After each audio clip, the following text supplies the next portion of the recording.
Hello, my name is Gordy Hogue, and this is Community Connections.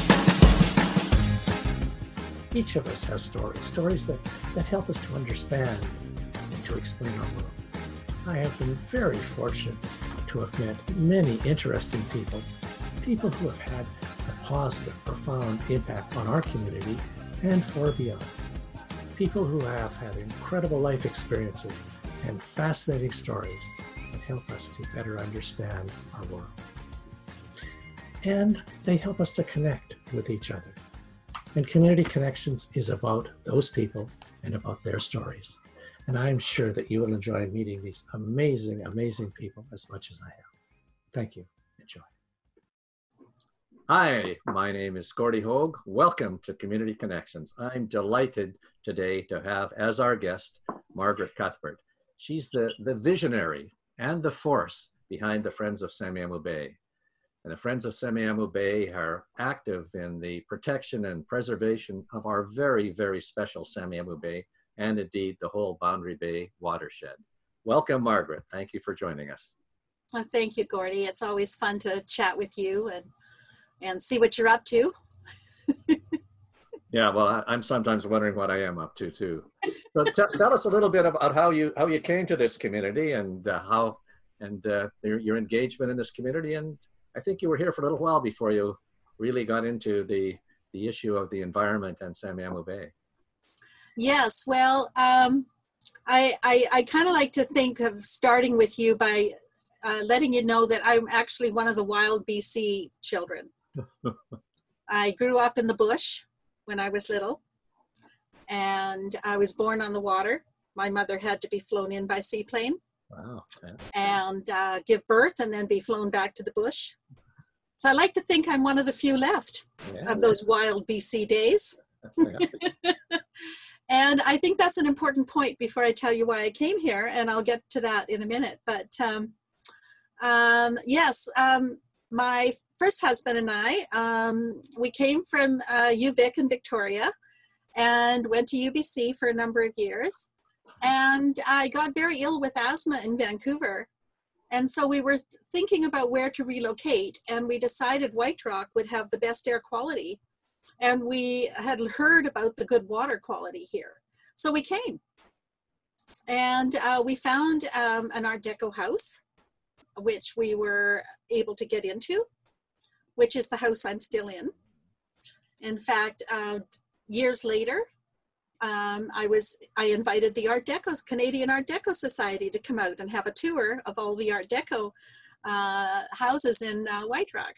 So, and I think Alex Brown did an article in the paper on the house, and he came out and did a concert for us when we had the Canadian Art Deco Society hosted the International Deco Society in Vancouver. So we have all these little linkages in the days when I was first here, and the art, I got very involved in the arts and all of that.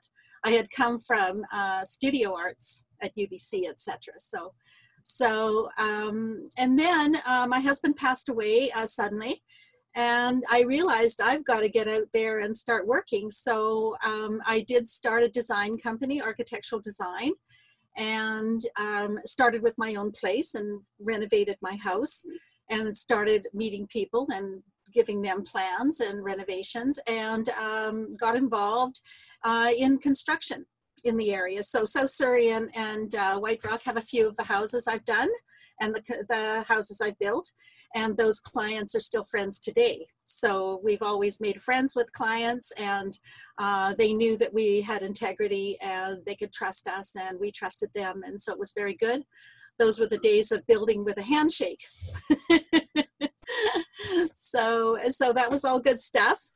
So we're very involved in all that. And then as the years passed, sort of felt got to get reconnected with nature. And that goes back to my early days of being a little wild child in the bush and missing the peace and I guess the meditative qualities and just those connections of being around life, living things, trees and animals and birds. And so we joined the White Rock and Surrey Naturalists. and we enjoyed that. And we were very quickly invited to a conservation committee, which then the Conservation Committee asked us to be liaisons with the Little Campbell Watershed Society that was in its early days. And boy, our learning curve was like a straight vertical climb when what we learned and how we had to learn in order to contribute. And we met wonderful people who were working so hard to protect the remaining watershed of the Little Campbell. And the naturalists, the conservation work that they were doing was tremendous. And so many mentors have now passed, you know, in all of that work. And we realized through those first few years, that about 3 years, that nobody was really looking at the marine. Nobody was looking at the estuaries. Everyone was doing things on the terrestrial areas on the land. And so that's when we, with a number of community folks here in White Rock, South Surrey, we initiated the Friends of Semiahmoo Bay. And it was primary focus is marine and estuaries. And we also wanted a group that was, rather than writing letters, which we will do, but we really wanted to engage community, engage the public and the youngsters, and work with First Nations and business and everyone, and be very action oriented. So that seemed to be come together, and our very first project was with Grand Chief Bernard Charles down in the Little Campbell Estuary. And he gave us a tour and he told us what he'd like us to do. And it was just a wonderful experience. And we had about 50 community partners involved in that project. So it was very supportive and just an amazing experience. And it actually inspired us to keep going in the direction we were going in. We could see a need for that. And I think other people agreed. So, and over the years, we've done many projects in the community. We still continue to partner with Semiahmoo First Nations. The City of Surrey, both with engineering and parks, we work very closely with. White Rock, occasionally, we do have a demonstration garden at the museum that we work with White Rock. And we've done some interpretive signs with White Rock that we'd sure like to see replaced. But Langley, Township of Langley, and we've had a very close relationship as well with the Corporation of Delta, or City of Delta now. It's now a city, and we've worked with them. And one of the things that we did with all the communities was initiate a Georgia Basin Habitat Atlas Boundary Bay. And Gordy, I believe you've got a copy of that. Yes. Yes, and that really strengthened our connections and relationships with city staff. And we were able to get that out to councillors and mayors, libraries. So that really helped to connect not only us, but to others, to a sense of place, which to me is a really important aspect of living in a community, is a sense of place. And this is such a special one. And as you know, and I don't know if any of your viewers are aware, but this is the #1 top-rated important bird area of all of Canada. And it's designated a hemispheric reserve and a Ramsar site. And I mean, and Boundary Bay is a wildlife management area. So we have all these very special designations, recognizing and acknowledging where we're contributing our stewardship activities. Of course, very little protection, and this is what we're still striving for, is protection.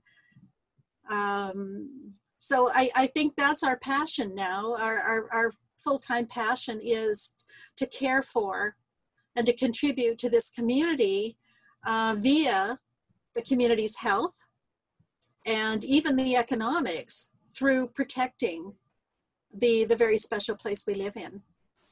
So that keeps us very busy. Yes, it does. And you and David have really done a great job of raising awareness in the community around these things, even talking a little bit about the mapping of the foreshore and what's that told us. Can you talk a little bit about that and how that? Well, sure. We've done a number of mapping projects. One is we started out doing a coastal shoreline inventory mapping, which started up in the Fraser estuary and came along Roberts Bank and Tsawwassen and around Boundary Bay right to the U.S. border at Peace Arch. We did that, and we actually held a free training workshop that included city staff. Even the environmental manager from the city of Delta came to attend that. And they proceeded to do a lot of their own inventory mapping. That is on the Habitat Atlas, that work. Then we initiated eelgrass mapping back in 2001, and we were doing shoreline mapping, running transects and quadrats and everything. And we trained community volunteers for many, many years. And then we had the opportunity to do subtidal underwater camera mapping. And we did that, well, it's been about 2 years now. So we did it about 4 years ago for 2 years. And we were able to map 86 hectares of eelgrass, which had never been done by any of the agencies. And here we are, a nonprofit, and had to raise funding to do that. And Gordy, when you were an MLA, you contributed to our funding for that. So thank you very much for that. And it made a difference, made a huge difference in our ability to do it. We also did a survey. No one, not even the agencies either, had ever done a survey of the Boundary Bay to the Fraser estuary on where forage fish spawn. And those are what we have, like herring, surf smelt, a number of sand lance, ulukan, you know, all of those fish spawn, many of them on the shoreline, and no one had ever tracked that. And of course, we were losing them as people who have been paying attention, traditional surf smelt fishers, herring fishers, all those people are noticing that there's very few of that resource left.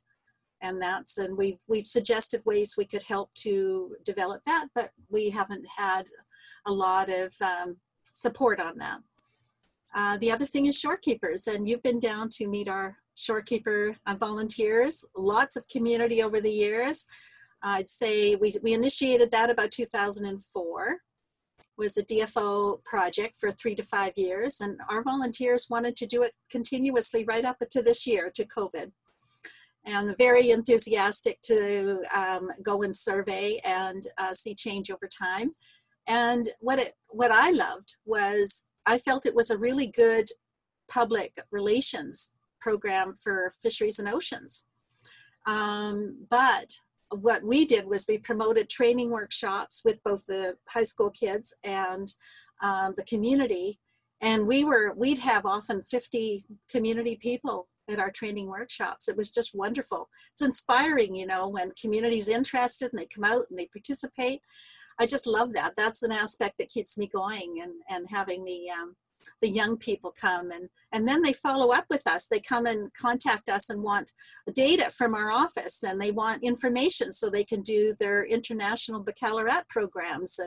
And we have a young man right now helping with our new program, the invasive European green crab project that we've just initiated. And City of White Rock has contributed a grant in aid, which we're very, very pleased and appreciate, as well as DFO and BC Nature and the BC Naturalist Foundation. So that'll help us this year, and we're obviously needing funding to go. This will be an ongoing project for many, many years. Can you talk a little bit about what the green crab issue and how they're foreign and the challenges that they're presenting to the preservation of the bay and our very serious, very, very serious concern. We thought Spartina anglica, which would change all the substrate in the bay. And we've been working on that for many years as an invasive plant. But this is extremely serious. It's now arrived in Blackie Spit. It's present in Drayton Harbor, mostly on the island, on the west coast of the island. But this crab comes from Europe. It's about 10 centimeters wide, and it's extremely aggressive. It will eat all our native crabs. It will dig in the eelgrass beds and destroy them.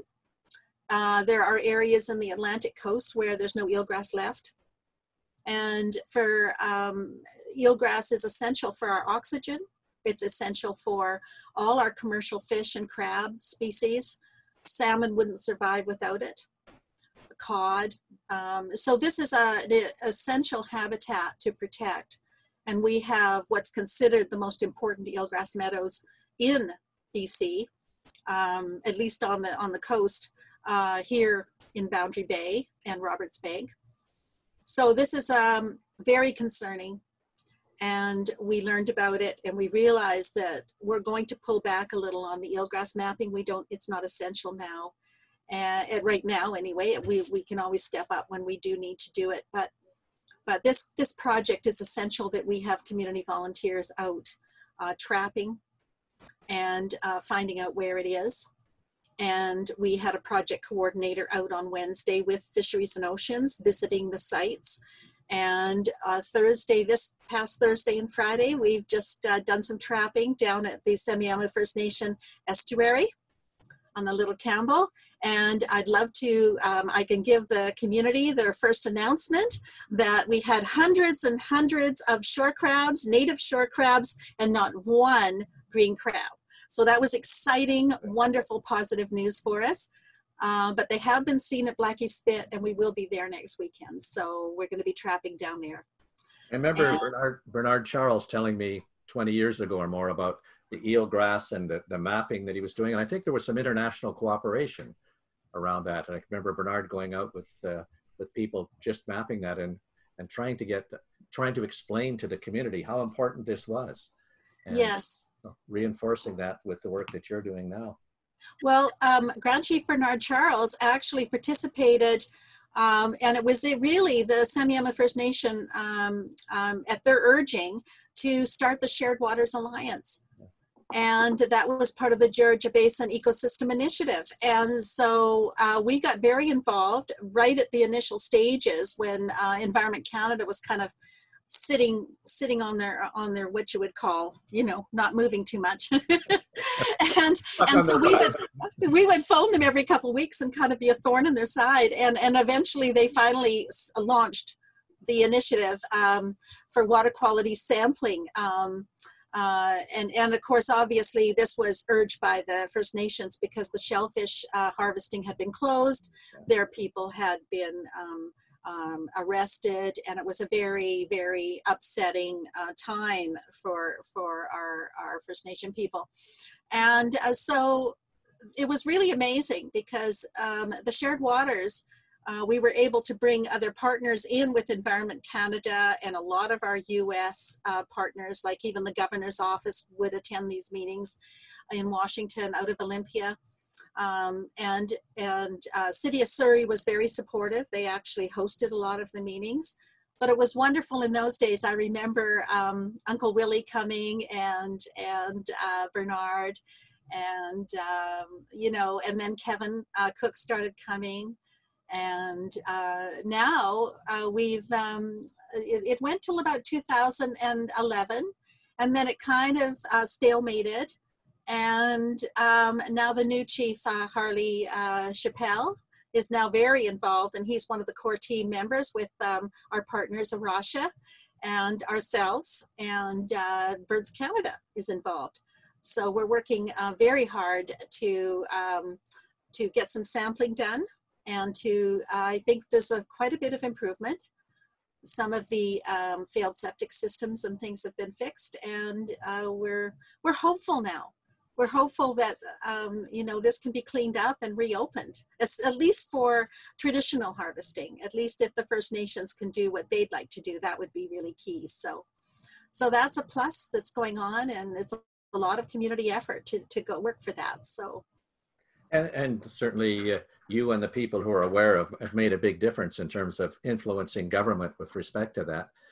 And if this wasn't happening, could you project how catastrophic that would be with our climate change and with all the challenges we have environmentally, that this is in some ways, a precursor to how things could be if we don't manage locally and how that reflects nationally and internationally. So the actions you and so many people are taking in this community, it's in some way, I guess, a little bit of a canary in the mine shaft talking about that. Can you talk about that and what would happen if we didn't do this? Well, I think the key word is local. Yeah. You know, the old saying that, you know, it's very important to be aware of the international issues, but work locally for change. Yeah. I think that's very key, because this is what we can do. And that's all we do. Every morning we get up and say, okay, what can we do today? And I think it's a very important aspect of our lives. Yes, so the water quality was so bad for what was going into the bay, and yet the community is celebrated for swimming. We were getting counts in the millions of E. coli going into the bay. It's shocking really. And of course, you know, First Nations felt that they could manage shellfish harvesting, but it was a health issue. So the change in improving pollution and non-point pollution coming down through the Little Campbell, and Drayton Harbour is much improved now. They actually have a shellfish opening, so they're able to harvest there. So that's a huge influence through the shared waters work that was done. So obviously we want to go back to having shellfish harvesting. We would like to have healthy populations of fish, but with sea level change, sea level rise and climate change, some kind of warming, there is change. We're getting species that would normally be further south. They're coming up. There are a certain number of centimeters change already. We were participating in the coastal flood adaptation working group with the city of Surrey, and they're looking very carefully at what's going to happen when Crescent Beach floods. It's going to be devastating for many. So, but over time, hopefully there will be some phasing in of certain protections, and some people may have to adjust where they live. But the Green Shores is an amazing program that could change. We're doing, the city of Surrey is actually doing a model Green Shores project over in Mud Bay, on the west side of Mud Bay. And this is exciting, and they've received some funding for that. And that is going to show how we don't have to go back to very, very destructive concrete walls and retaining walls, that we can do something naturally that can encourage our eelgrass meadows to move up in elevation, our salt marshes to move up in elevation. So over time, we're hoping to maintain these habitats, which then of course supports the species that we rely on to survive. So that's all happening. Wonderful people working on all that. And the federal government, when you were MP, Gordy, you brought in some amazing funding to help us, not only with that flood adaptation, but a new bridge on the Mickle, new work, that all, and the new waterfront park, that's all going to make such a difference to maintaining wildlife and habitats. So that was much appreciated, and that was a tremendous amount of funding for Surrey to go forward with their programs. And so we're still working in those groups and contributing our little bit. And when you say that we influence, I don't know about that, but we are a thorn in the side, I think. Well, I think if we look at great changes over history, it's always, that doesn't seem to be that government's been on the forefront of that. It's been people who've been acting locally, just as you describe it, and how you and David and so many other people who've had that passionate caring and concern for what the future might be. So if you could project out 25 years from now and everything happened the way you want it to be, can you describe what Boundary Bay would look like and what we'd see happening there? Well, if it happened the way I'd like to see it, yeah. I'd like to see the enhancement and restoration of a natural shoreline. That can then withstand storm events and support habitat and wildlife. That to me would be a key piece. Like I mentioned earlier, I'd love to see the return of abundant species and especially forage fish that support our birds and our salmon and cod, they all survive on forage fish. And it's meant food fish, so, you know, it's the food chain. What else would I like to see? I'd love to see the whole community all the way around the bay engaged in stewardship. I would just love to see people enjoying the outdoors, loving nature, wanting to care for it, and contributing in some way. And it doesn't have to be a huge amount, but every little bit helps. And we've met so many wonderful people here, and I just love to see that expanded hundreds of folds over, you know. And we talk about that locally. You can talk about a little bit about the birding responsibility we have for the whole West Coast of North America, and the impact that that has, and the role that acting locally has internationally in that sense. Oh yes, we've signed on to the International Migratory Bird Act. This is one of the last remaining mudflat bays that migrating shorebirds can stop in and feed and rest before they continue to the Arctic. Yeah. We've lost quite a few of them on the West Coast, right down through South America, Central America, and North America. So it's essential that we don't disturb them, and that the birds are allowed to land and feed. It was interesting with COVID, with the blue fencing that went along White Rock Beach, and how people were not down on the beach with dogs, and how there were whole flocks of sandpipers coming in and actually feeding and resting. It was wonderful to see. Yeah. And of course, our great blue herons are an endangered species. They're a subspecies of the migrating great blue heron. They don't migrate. This is their home. And again, they've left a number of their nesting sites, and we're very concerned about them surviving. And of course, we've got so many eagles here that, and they prey on herons. But you know, we've got some amazing birds here. And this area was designated by the Western Hemispheric Shorebird Reserve Network, which is again is a North American, South American, the Western Hemisphere.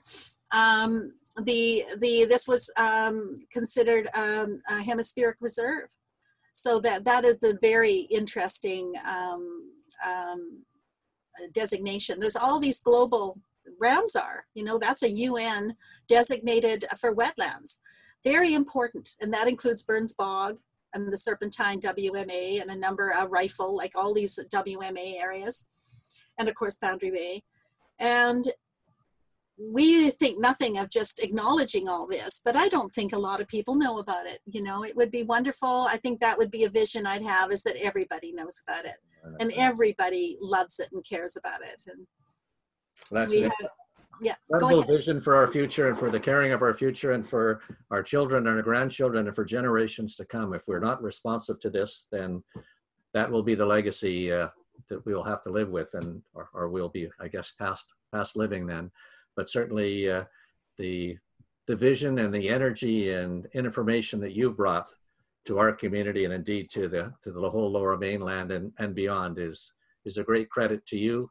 And certainly an important part for all of us to have that awareness, that understanding, and hopefully the action that helps deliver the kind of vision that you have, which I think all of us share, but some of us aren't aware of what the impact is, and in fact what's happening.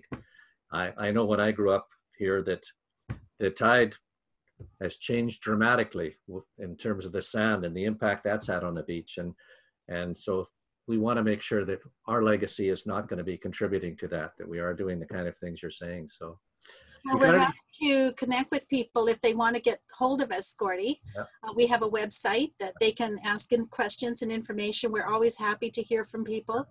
And you know our website, birdsonthebay.ca. And we're always happy to meet with people. And COVID has changed things forever. I don't know where we're going now, but we are maintaining as much as we can and moving forward in a positive way as much as we can. But none of us know the future right now, do we? No, we sure don't. But we do know that, or I'm sure everyone knows that the vision you have, the values you reflect, are so important for our future. And you're welcoming anybody to go to your website, to volunteer, to help grasp and firstly understand and have that same passion that you and David and so many do have for our community and for the well-being. So thank you so much for sharing that with us and for being a part of Community Connections. It's most appreciated, and hopefully people will respond to that. Thank you for joining us today on Community Connections. Please tune in to our next show as more amazing people share their wonderful stories. If you haven't already, please click on the red subscribe button below, right down there, and view our updates. Feel free to leave any thoughts or comments that you may have. We're always trying to do a better job of connecting this wonderful community. Thanks again for joining, and until next time, keep connecting. Thank you.